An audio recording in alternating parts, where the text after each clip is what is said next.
0 to 60 in 1.4 seconds. Can hang upside down. Yeah, stay watching to find out what that is. Welcome to Lot 76 Cars. My name's Simon. Today we're at the fabulous Bicester Scramble, the 2nd of 2025. We've got some great cars to see. I've already had a short walk around, like the fabulous collection of Lancia Beta Monte Carlos behind me. So stay watching to see them.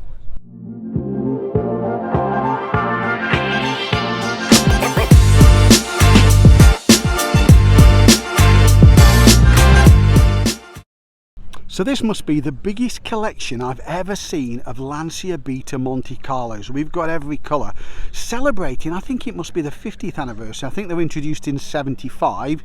This is the Type 137, designed by Pininfarina. They only sold about, I think, less than 8,000 of these, 7,000 something. And the tub of the 137 actually was used in the 032 rally car, and there's one of those over there, so we'll take a quick look at that, shall we?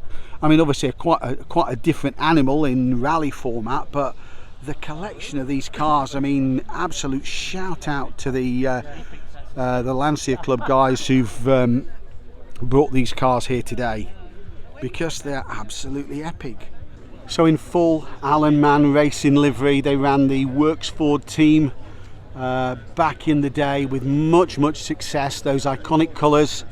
It's the Alan Mann Racing Mark 1 Ford Escort, just been recreated in a continuation series by Driven Borum Motorworks, I think they class themselves as, or call themselves.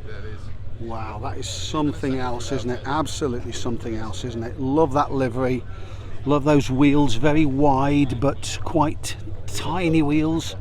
What size are those Dunlop racing wheels? I can't quite see it from here. Well, if you put it on pause, you will. Period stickers. Burma oil, remember them? Ferodo brakes and a BRM head. Absolutely epic underneath there, isn't it? Wow. What a car that one is. So this 1960 Mini is rather special. It taught several generations of the same family to learn to drive. It ended up being given away and not restored as the original owner had hoped. But eventually this early car, a year after production began, has been restored to its former glory. Got some of those early features, got the sliding windows there, as you can see on the side. That exposed guttering, as pretty much they all had, and obviously the external hinges that I think the vans only had those later. Love those sliding windows, that sort of brocade trim. You just about get a look inside there. You know what, everybody can find time for a Mini, but one that is absolutely as good as that, wow, that's pretty rare, isn't it? So Volkswagen are celebrating the 50th anniversary in the Polo. Can it really be 50 years? Well, it is, but in actual fact this isn't a Polo at all. It was never designed as a Polo, it was actually designed as an Audi, and technically, in actual fact, it is the Audi 50. So it never actually was sold in the UK as the Audi, although it was sold in some European markets and other global markets as the Audi. But when Audi became part of the Volkswagen family, the group inherited this little beauty. That's gorgeous, isn't it? So this is a later bread van shaped Polo, and I think there was also a saloon version. I think it was known as the Derby. I've drove one of these back in the day. I don't think they had a brake servo. I seem to remember problems stopping it, or maybe it was just my driving. But this is a one from the Volkswagen Heritage Collection from '89. Sold for about £6.5 grand, it said, and just got a 1.3 litre engine with like 70 brake or something. But it's in brilliant condition, as you expect with Volkswagen Heritage Group car. It's absolutely been polished to within an inch of its life. Doesn't it show? I make no apologies for including a Ferrari, especially when it's as pretty as this one. Even if it's not badged as a Ferrari, it's only badged as Dino, after Enzo Ferrari's son, who tragically died well before his time. This beautiful Dino starred in the Persuaders. It was the ride of Tony Curtis, some will remember, the red one. Brett Sinclair had the Aston Martin DBS. This is absolutely lovely. Got the old buttresses there. I love how that rear window curves round. It gives you probably some reasonable vision with that car actually. That is absolutely lovely, isn't it, from every angle. So this is a single-seater McMurtry Sterling 0 to 60 in 1.4 seconds. A single-seater EV, but with fans. It can, believe it or not, I don't kid you here, it can hang upside down. Look at that up on YouTube. Chris Harris has been filmed in it recently, hanging upside down, and it is the fastest car round the Top Gear track. So let's just take a look at that Top Gear leaderboard and just have a look. And right at the very top, faster than a Formula One car, is the McMurtry Sterling. What an epic looking car that is anyway. What a lap time. Now the Aston Martin Valhalla is probably no slouch either, and there's an example here, absolutely lashings of carbon fibre. Quite an incredible looking car. The details on this one are just epic. Look at those lights. I think the car's even open. Let's take you inside and just have a quick look through the window. Obviously left-hand drive in this case. As you'd expect, carbon fibre everywhere. The deployable rear spoiler, which looks as if it really means business, doesn't it, from that angle. Look at those carbon fibre. You'd have to be careful with a bit of touch park in there, wouldn't you? Have to be super careful. Lovely details on the lights around the back there. Hopefully you can just pick those up. Beautiful. Now you seldom see this generation of Mercedes. I think it's the W114 from memory in coupe form, and particularly as a rally prepared car. Now it's got a full roll cage in it. It's still got rear seats in. I don't think you'd squeeze into them. It's got all the timing gear in there, so yeah, it's a genuine rally car. Wow, I'd be interested to find out how that drives on a rally stage. It's quite a heavy car and quite a big car, isn't it? But a pretty one. Well, Bicester always throws up a few rare cars, and this is a Fiat 128 Rally. Looks like a genuine car.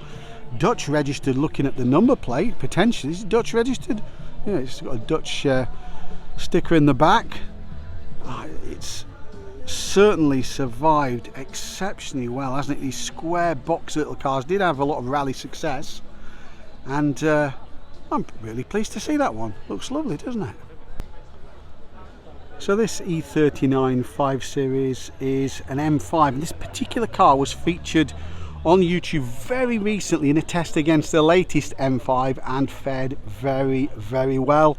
I've got a soft spot because I've got an E39, although it's just a 525i, but if you've got the budget, these V8 beasts are absolutely to die for, aren't they? So I hope you've enjoyed the video so far. The sun's come out to play and we've got plenty more cars to see, so please keep watching. And if one M car wasn't enough, we've got the homologation special M3, only ever sold in left-hand drive format. I'm going from memory, I think it may have been the only 4-cylinder M car built for homologation purposes to take the car racing. Got a higher boot line here. I'm not sure that boot is made of composites or not. I just can't remember, but certainly improves the aero of the car. There's a lot to like about those. Doesn't the E30 look small when you compare it to some of the more modern BMs, some of which are in the background there? Very nice in that sort of charcoal grey colour as well.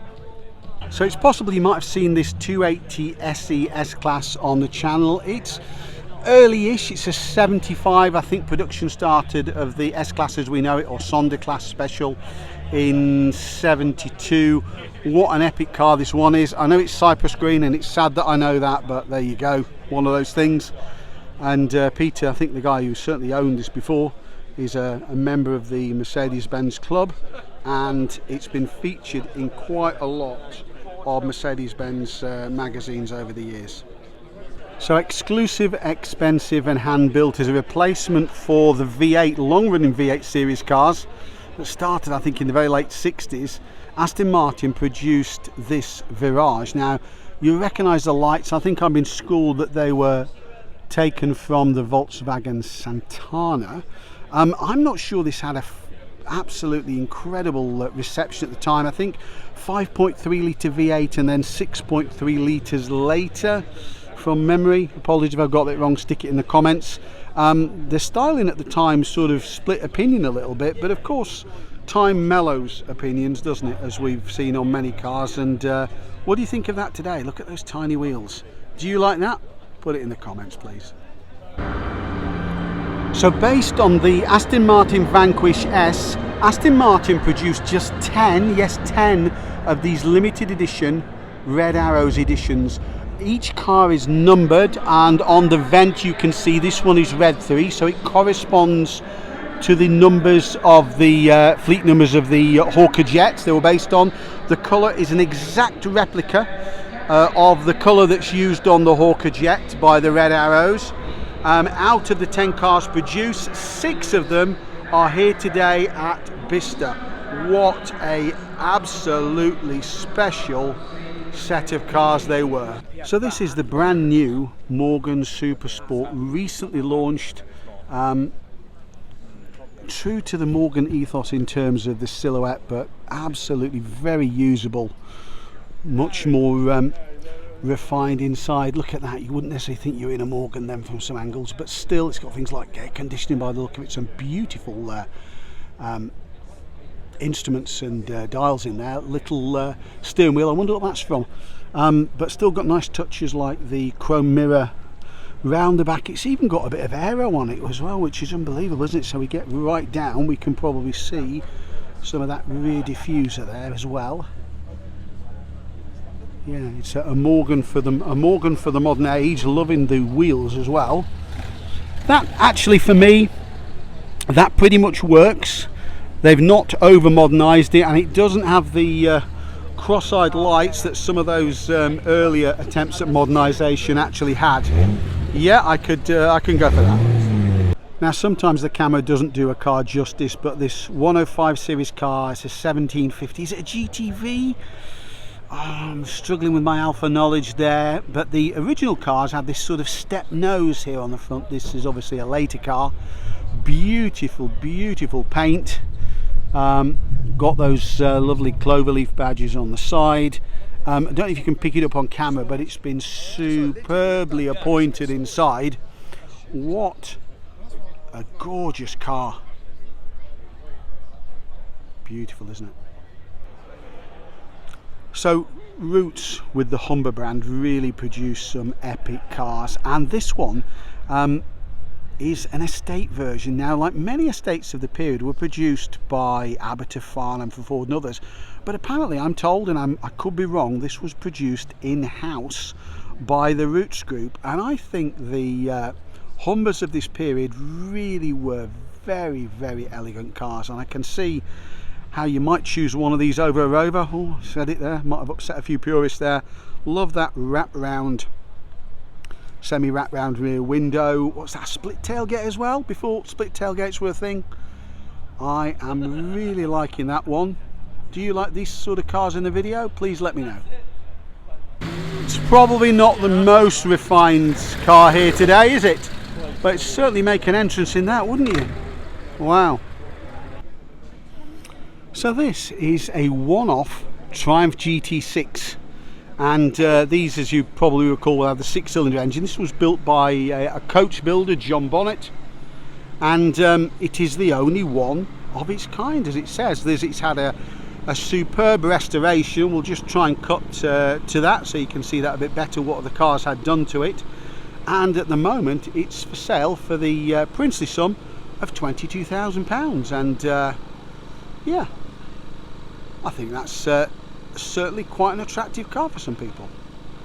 So completing our 105 series set is the saloon. Hard to believe these 105 series cars were based on essentially the same platform.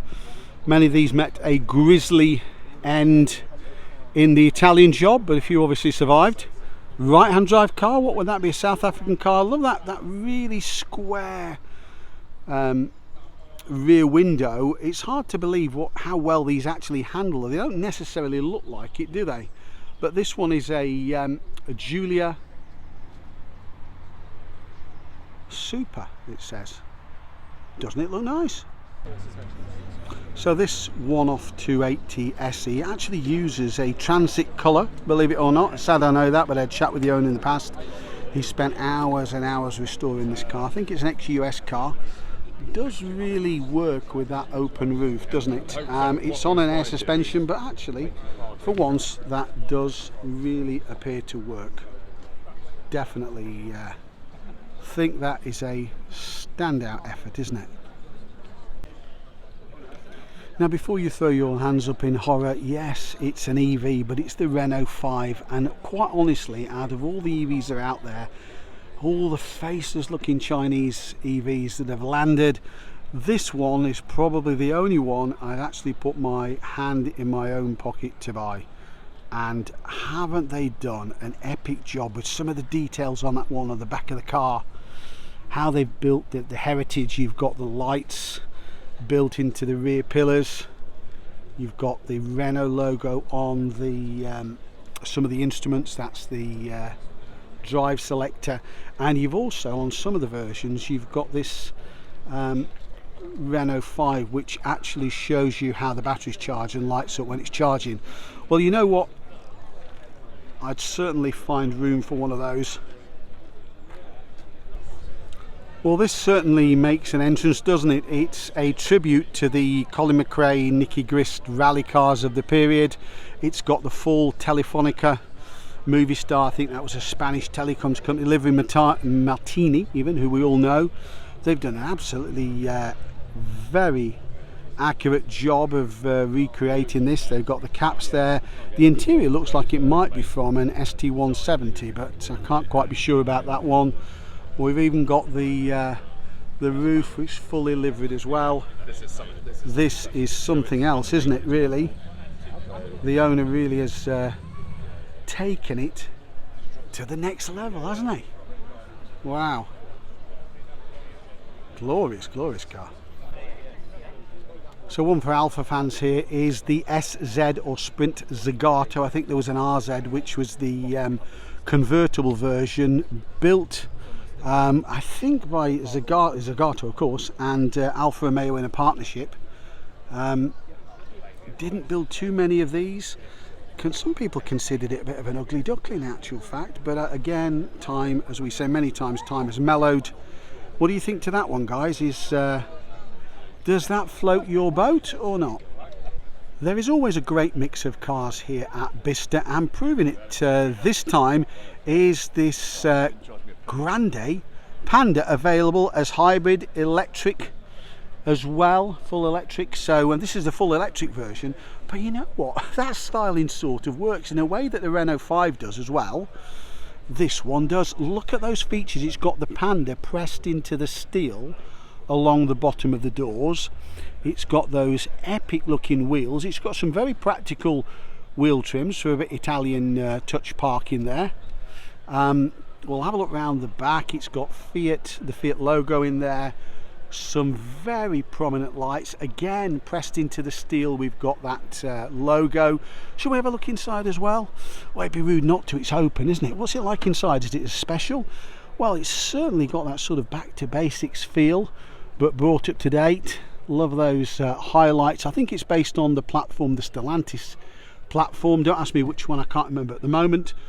Look at the dashboard there, how you've got that sort of fabric type finish, which I think some of the Pandas had, didn't they, where you could slide the early Pandas, where you could slide the ashtray along those quilted seats. And it says Panda made with love in Fiat. Well, they have made it with love, and I think they've done a really good job with that one, to be honest with you. You fancy a Cobra? Yeah, we've got a Cobra as well, and PEB1C looks like it's probably an original car as well. It smells of petrol, but I'm sure it uses a lot of petrol as well. What a very striking looking car with that Very aerodynamic body. Looks like it's just driven from a period Le Mans race, doesn't it? So this is a bit of an eyeful. It is a V12 Toyota Century. What an incredible car. These were very presidential. Some lovely features on the side, some lovely detail in there. Typically got those true wing mirrors rather than door mirrors. It's possible to fully recline and drop down the head restraints. It's got the old doilies, it's got the curtains there. Lovely place to be in the back, isn't it? I can't say that passenger right in the back's looking too happy about it, but we'll skip over that. V12 as it says there. What an epic looking car that is. So if you were a captain of industry or president, this is what you'd be driven around in Japan, and no wonder. What a great place to be. So the Lancia Beta Berlina in this format, this was the first body style of the Beta, which was the first new car to come from Lancia after they were acquired by Fiat in the late 60s. Now unfortunately the car is known for many things, but the one that stands out is rust, and they suffered horrendous rust problems in the UK, and Lancia themselves bought cars back, perhaps overplayed by the media at the time, but actually as a bottom level entry to the Lancia range of luxury cars at the time, it was quite a nice first step on the ladder. In actual fact, it was overshadowed by this Scandal. This is in 1300 format. I think the engines went right through to about 2 litre, and it spawned even a saloon version, which was the Trevi, which some of you may remember for its very innovative instruments. But there you go, Lancia Beta Berlina. Now Audi had a period in touring cars in the 80s, and with this B2 generation Audi 80, but what makes this one special, it was a return to racing of a name that everybody probably knows. It was Stirling Moss, the most successful driver never to actually win the World Championship in Formula 1, but this is the Akai, remember them Akai Hi-Fis, sponsored touring car. He was in that series for a while. I don't think there was a great deal of success to show for it, but it was epic that he actually came back to race this Audi, and it looks very striking in the livery, and it's a two-door car, and two-door B2s are pretty rare, I suspect. So this, my friends, is a very epic Lotus Carlton, 176 mile an hour top speed. Questions were asked in Parliament about one of these after the one with the registration number 40RA was used in a series of ram raids, even outrunning a police helicopter apparently, and that car's apparently legendary or doesn't survive. These were built by Lotus using a 3000 GSI shell, shipped to Lotus. I think they built maybe 300. I really am going from memory, so if I'm wrong, apologies, look it up. Now I did watch a video about these recently, about out of those very low production numbers, each batch of cars was different, and Lotus literally hacked away at the 3000 GSI shell to actually install the arches. So they do suffer unfortunately with rust. This is a very good car, and all in this, I think it's Imperial Green. I don't recall ever seeing them if they're ever built in any other colours, but you know what, that is some muscle car there, isn't it? Fabulous. So VIP parking doesn't come much better than this. This is an AC Bristol, uses an engine, I think originally a BMW design and then produced by Bristol and then licensed to AC. We've got the hugely successful MGA in roadster form. We've got an earlier Alvis, don't ask me, I'm struggling off the top of my head. We've got a 190 SL Mercedes in this lovely minty green. We've got an Alvis, and then to top it off, after the more modern Porsche, we have got a Testarossa with those lovely side vents, apparently not really there for cooling, they're a bit there for pedestrian protection for the US market, otherwise the vents will be completely open apparently.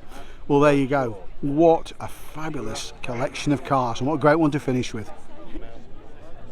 From its very recognisable logo, this is a Gordon Keeble. They built, apparently, 99 of these officially. A few cars were finished after they went bust.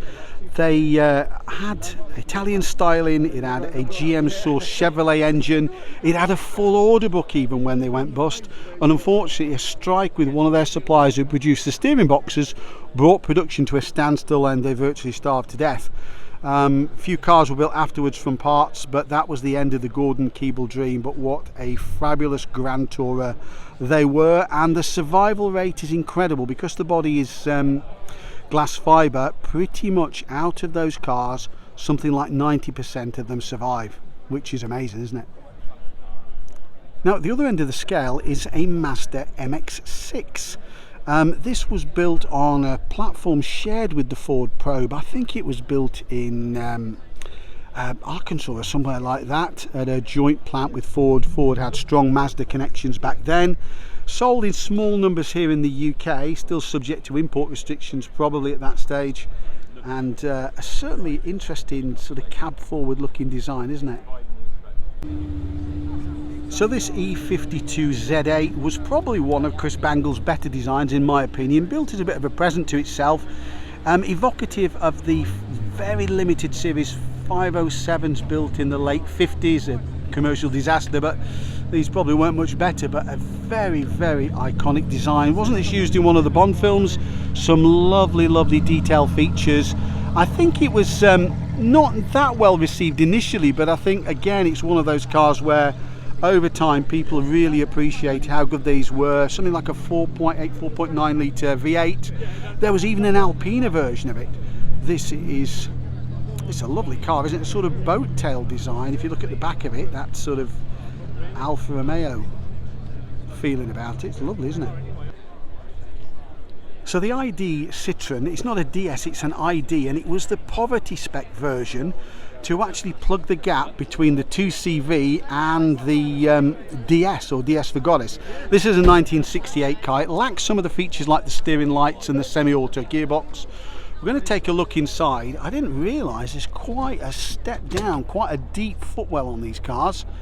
Column gear change there, a strip speedo, a lovely velour trim. There's quite a bit of space in the back as well. Absolutely lovely, isn't it? What a fabulous looking car. And again, most people would struggle to spot the difference between a DS and this, and I think the cars sort of converged together later in production, but there you go, it is badged ID20. Absolutely amazing, isn't it? Loving that one. So taking its place in the Haggerty Clubhouse is, believe it or not, a Proton, and this belongs to John Coupland, who is Mr. Proton. These were the fastest selling brand back in the late 80s, based on a Mitsubishi, basically a Mitsubishi design. Lovely condition, this one. It is one of a number of cars he has. Oh, look at those seats. Who needs leather when you've got a bit of velour going on there? Wow, it's in good condition. It's been prepared by John to within an inch of its life, so feel free to check out John Coupland's channel. He knows more or forgotten more about Proton than I will ever know, but there you go. Resplendent in the Haggerty Clubhouse. So this XJC is seldom seen in Daimler form, a brand that I think originally was licensed from Daimler-Benz and used for a number of years, but dormant now, certainly in that format. This is the coupe, launched in the mid-70s, delayed a little bit because they had issues with the fitting of the glass, the sort of lack of a true B-pillar in the same way. Very, very elegant cars, and a rare one to see as a Daimler rather than a Jaguar. It's got those GKN wheels, I think were also used in the XJS. So this has absolutely caught my eye. Well, both of them in fact. It's a 528i BMW E12. So E12 generation. E12, minor differences really visually between the E12 and the E28 that followed. Looking at the rear lights, it's definitely an E12, and it's a 79 by the look of it, and that's absolutely epic, isn't it? Now, if you like your later BMWs and you look for E38, which arrived a few years before the E39 like mine, you've got this epic looking beast here, and of course it's the 750, full fat 750i. That's a V12. It obviously shouts that out on the number plate, doesn't it? Now, there is something quite attractive about these as well. I'd like to try and own one of those as well as an E39 at some stage, but I say that about many cars. What an epic pair of BMWs those are. So let's throw a little French beauty into the mix, and what about a Citroen Visa GTI? Do you remember when you saw these? I mean, the 205 GTI was the one that got all the attention, the pretty Pininfarina car, but the with a very similar powertrain, in fact not the same, the Visa was just as quick, probably a bit underrated.